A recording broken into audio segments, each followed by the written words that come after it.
એક શેઠ હતા, તે ખૂબ જ કંજૂસ હતા. તે ક્યારેય પણ પોતાનો પૈસો પરોપકારમાં કે કોઈ ભગવાનના કાર્યમાં વાપરતા નહીં. તેને એકની એક દીકરી હતી. તે દીકરીનું નામ લાલી હતું. શેઠના ઘરવાળાને લાલી ઉપર બહુ જ હેત. એવું બન્યું કે લાલી પરણાવ્યા પહેલાં મરી ગઈ.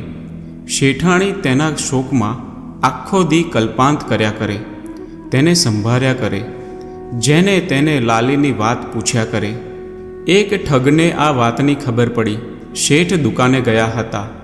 તે ટાણે બપોરે તે શેઠને ઘેર આવ્યો.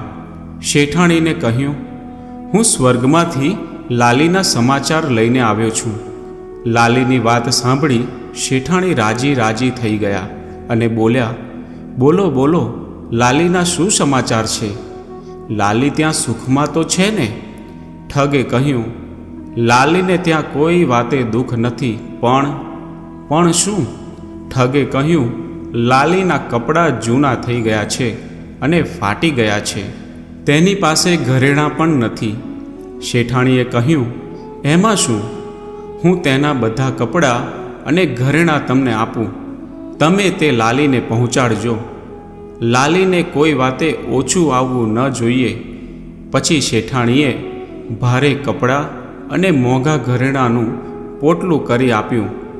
ઠગ આ લઈને ઘર બહાર નીકળી ગયો. તેને ખબર હતી કે શેઠ આ જાણશે ત્યારે મારી પાછળ પડશે, એટલે તે ભાગ્યો.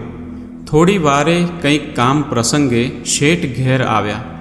તેમણે ઘણે દિવસે શેઠાણીને હસતા જોયા. તેમણે આશ્ચર્ય થયું.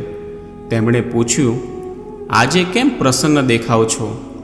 શેઠાણીએ કહ્યું, આજે તો લાલીના સમાચાર આવ્યા. શેઠને થયું, મરી ગયેલી લાલીના સમાચાર તે વળી કોણ લાવ્યું હશે? તેમણે પૂછ્યું, કોણ આવ્યું હતું? શેઠાણીએ બધી માંડીને વાત કરી. શેઠને થયું, નક્કી કોઈ ઠગ લુગડા અને ઘરેણાં લઈ ગયો. શેઠને થયું કે જો હું સાચી વાત કરીશ તો શેઠાણી માનશે નહીં.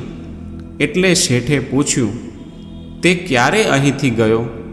શેઠાણીએ કહ્યું, કલાકેક થયો હશે. તેમણે કહ્યું, મારે લાલીને કંઈક આપવું છે. એમ કહી ઘોડે ચડીને તે ઠગને પકડવા નીકળ્યા. થોડી વારમાં તેની નજીક પહોંચી ગયા. તે પોટલું લઈને દોડતો હતો. તેણે જોયું કે શેઠ પાછળ ઘોડી લઈને આવે છે, એટલે તે નજીકમાં ઝાડ હતું તેની ઉપર પોટલું લઈ ચડી ગયો. ઘોડી નીચે ઊભી રાખી શેઠ પણ તેને પકડવા ઝાડ ઉપર ચડ્યા. ઠગ એક ડાળથી બીજી ડાળે ગયો. શેઠ તેની પાછળ ચઢવા માંડ્યા. ઠગ હોશિયાર હતો. એક ડાળથી બીજી ડાળ કરતો તે શેઠને છેક ઉપરની ડાળ સુધી લઈ ગયો. પછી તે એકદમ ઝડપથી નીચી ડાળે આવી કૂદકો મારી શેઠની ઘોડી ઉપર ચડી બેઠો અને ઘોડીને મારી મૂકી. શેઠ તો જોતા જ રહી ગયા. વિલે મોઢે ઘેર આવ્યા. ઘોડી વગરના એકલા શેઠને જોઈ શેઠાણીએ પૂછ્યું, ઘોડી ક્યાં ગઈ? શેઠે કહ્યું, લાલી લેખે ત્યાં લુગડા ઘરેણાં આપ્યા અને મેં ઘોડી આપી.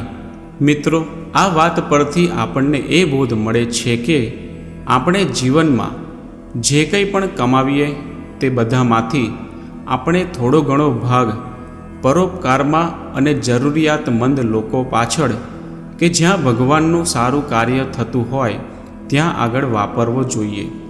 કેમ કે ભગવાનના અર્થે, કોઈ સારા કાર્યના અર્થે આપણે પોતાનો પૈસો અને સમય આપ્યો હોય તો તેનું અનંત ઘણું કરીને ભગવાન આપણને આપે છે.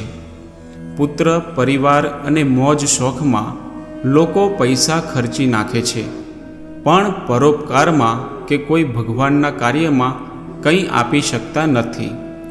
છોકરા કપાતર પાકે, પૈસા વેડફી નાખે, તે બધું સહન થાય, પણ સત્સંગ માટે કશું વપરાય નહીં. આપણું ધન જેટલું પરોપકારમાં વપરાશે તેટલું જ કામનું, બાકીનું બધું આ શેઠની જેમ લાલી લેખે જવાનું. તો મિત્રો, આજની સ્ટોરી તમને કેવી લાગી તે જરૂરથી કોમેન્ટ કરીને કહેજો. અને જો સારી લાગી હોય તો વિડીયોને લાઈક અને શેર કરજો. અને અમારી ચેનલને સબસ્ક્રાઈબ પણ જરૂરથી કરી લેજો. જય શ્રી કૃષ્ણ.